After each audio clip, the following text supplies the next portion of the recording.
White blood cells called macrophages lead the body's cell-mediated immune response by engulfing and digesting foreign invaders.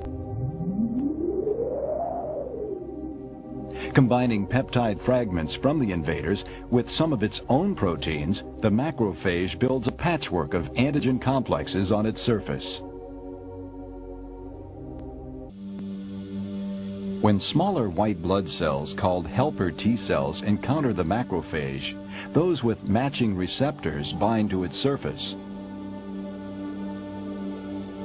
These helpers then multiply and secrete chemicals which call different cells into battle, especially the cytotoxic or killer T cells.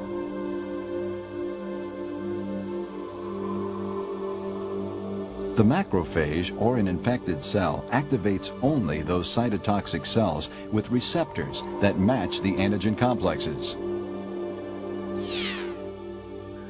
Stimulated by chemicals from the helper T cells, these killer T cells rapidly divide into an army of clones, all designed to fight the specific invader that triggered the response. When killer cells dock with an infected cell, they bombard it with lethal toxins, then move on in search of other targets.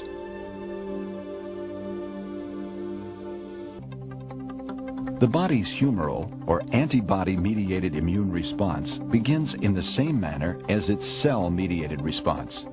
But here, the macrophages are joined by lymphocytes, called B cells. The pathogen activates only those B cells with matching receptors. These cells stand ready to enter the battle. Meanwhile, the antigen-presenting macrophages activate those helper T cells with matching receptors. These, in turn, rendezvous with activated B cells.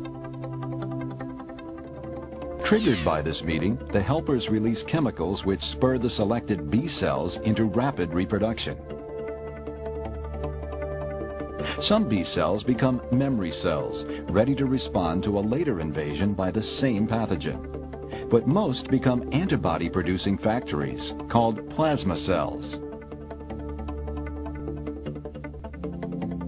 Freely circulating in the body, antibodies dock with pathogens.